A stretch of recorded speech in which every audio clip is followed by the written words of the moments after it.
Hi book readers, this is the B-Side Book Reviews, and today we're going to take a look at the epic tale, The Lord of the Flies by William Golding. Not Lord of the Rings or Lord of the Dance, Lord of the Flies, where a bunch of junior high kids get stuck on an island. Couldn't find a good island shirt, so the best I can do with my Honolulu, Hawaii shirt. That's an island. Anyway, this is the book a lot of people read in junior high, so we're going to take a look at it. So I would say grab some coffee, but since it's a book about young kids, we'll go with a wholesome glass of milk instead. Skim milk. My mom always said you can see right through skim milk. I can't see through it.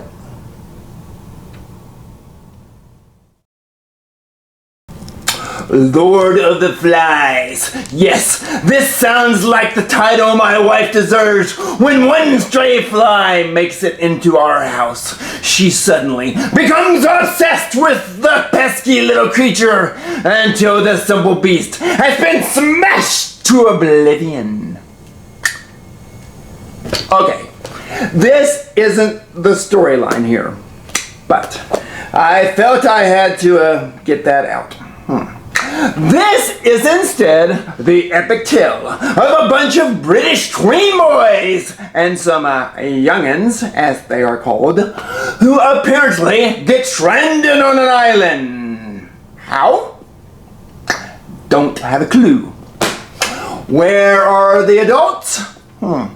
Don't have a clue. Okay, yeah. But such questions can only lead to the mystic of this metaphorically filled saga of tween terrestrion, yeah, and the overwhelming struggle of boys having to become men in order to survive. Oh no, no Gilligan's Island here. Oh heck no! Gilligan wouldn't have survived the first week with this group. Now the introduction of a Marianne or maybe a Ginger would have been nice though. But that wasn't going to happen. So, our story begins as our hero, Ralph, quickly befriends a pudgy but rationally minded kid they call Piggy, even though he tells him not to call him such. Okay, Ralph has the confidence and Piggy has the brains. Now, enter Jack.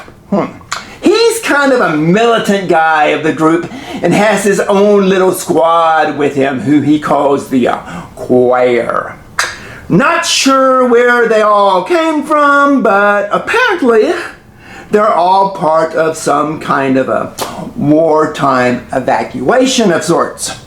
Now, I'm guessing Jack's group had already had a little clique going on before they were stranded. Well, Ralph and Piggy find a conch shell. Conch? That big shell thing, yes. And our story begins with the conch shell. On this island, if you hold the conch shell, you have the floor to speak. Yes, they hold a lot of meetings, which accomplishes more disarray than anything. Yeah, kind of like Congress. In fact, this whole story could be symbolized as political. Yes! Then again, it can also be symbolized as a bunch of simple minds being thrown into a bad situation. Wait a minute? Isn't that Congress? Now, although holding the conch shell tends to be pretty important, what is really important is Piggy's specs, because that's what they use to make fire. Now, did anyone on Gilligan's Island wear glasses? Or did they really need glasses? They had the professor. Yeah. But here we have Ralph, who is elected chief after a quick vote. And he's all about keeping a signal fire going on in order to be rescued. Now Jack, on the other hand, well, he just wants to hunt the wild pigs that populate the island. Then there's this beast that more than likely didn't really exist. But wait a minute though. Was this beast just a metaphoric being that was contrived to symbolize the animosity that was building between the boys? The animosity that led to all the violence? Yeah, that is what happens when a bunch of coming-to-age boys don't have a few coming-to-age girls to flirt with. It's women that keeps the world together. Yeah. Okay, this is one of those books when asked your opinion, you're supposed to say something like, "Oh my, such fine writing. I found it quite thought-provocative. All the symbolic meaning the Golding's writing held could only leave a reader intellectually stimulated and emotionally moved." Yeah, that's what you're supposed to say.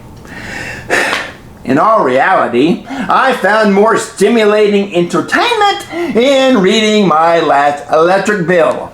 However, I can see how English teachers would get a charge having their students read this book with all of its literary crap that was so lost on me. Yeah, all I got out of this book was this is what happens when you put a bunch of tween kids on an island with no cable TV, computers, or video games to keep them occupied. Well, they paint their bodies and get violent. I mean, what were we expecting? Kind of makes me wonder though, what would the story have been like if the tween kids stranded on the island had been girls and not boys? Yeah. They probably just sit around and do each other's hair.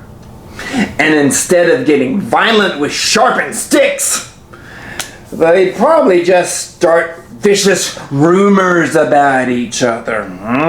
Yeah. Not to sound sexist, but I think girls would have handled the situation much better.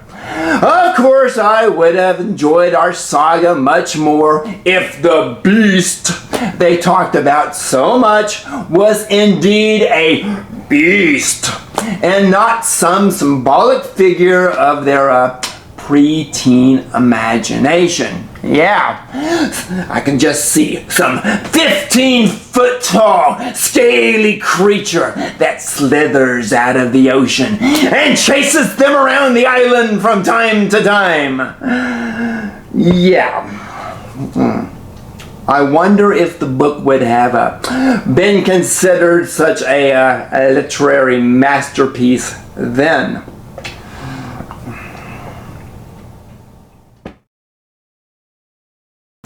Now, Ralph seemed to be thrust into power pretty quickly here. A lesson to take note: if ever stranded on an island, you don't immediately elect a leader. You've got to fill each other out a little at first. However, Ralph did seem to take on responsibility pretty well. And he tried to keep his power even when Jack and his crowd, or choir, seemed to be drifting away. So, we get some political symbolism here. Yes, I'm sure the strength of Ralph has been the subject to all kinds of literary discussions in 8th grade English classes over the years. Yeah. And what about Piggy? Okay, another important lesson here. If you don't want to be called Piggy, you might not want to bring the name up when you first meet someone. Yeah, the request, "Don't call me Piggy," to a bunch of adolescent boys is basically dooming yourself to a lifetime of that title. Piggy. And after living on the island for a while, don't you think Piggy would have slimmed down a bit? Ooh. And what about the fact that he was called Piggy, while the favorite animal to hunt down and spear to death on the island happened to be pigs? Ooh, yeah. Now I'm really getting into the symbolism here. Yes, point me to the nearest junior high English literature class. And what about the more militant kid Jack and his sadistic hitman, or hit boy, Roger? Yeah, makes you kind of wonder just how long those two would have lasted on the island before they did each other in. Yep, the beast would have eventually did them all in. The beast, of course, being the inner hostility, paranoia, and the awkward pain of going through puberty that basically drives all boys crazy. Wow, this book is deep. And we're talking about the awkward pain of going through puberty without any adolescent girls around. Now that would be tough. And we don't need any symbolic writing to understand that one. Yeah.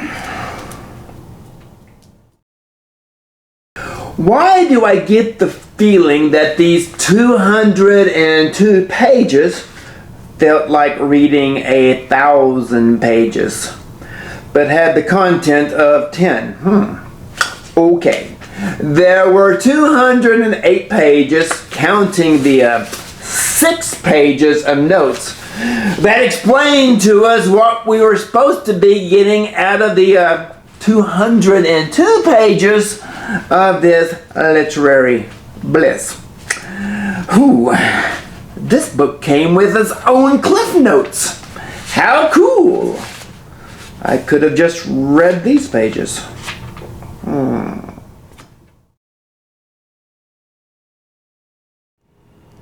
Okay, there's been a couple of movies derived from this book. Now, one came out in, I believe, 1963 and the other in 1990. I guess I need to watch them. In fact, I never read this book in school, but I hear it's one of those works of literature that a lot of teachers required their students to read back in the day. Today, however, our education system finds that a saga regarding a bunch of half-naked tween boys running around on an island, threatening each other with sharp sticks to be inappropriate literature for teens and tweens. Yes, kiddies, you can't read The Lord of the Flies, but run along now and play your God of War, Splatterhouse, and Call of Duty video games. And don't forget, your therapy session is tomorrow morning at 9. Indeed. Now, on an easy note, we don't have many characters to keep up with, and certainly not many locations to remember. Let's see, there was the beach, and the hilltop, and the beach, and the hilltop. Okay, that was about it. We are on an island after all. Now, as for all the symbolic stuff, well, I got more revelations and realizations regarding that symbolic stuff from reading the 6 pages of notes at the end of the book than I did from, reading the entire book. Okay, I guess I need to read this book again. Or I can just watch one of the 2 movies made from this book. Or I could just watch Peppa Pig with the 3-year-old grandkid. Actually, that sounds like a lot more fun. Yes, Peppa Pig.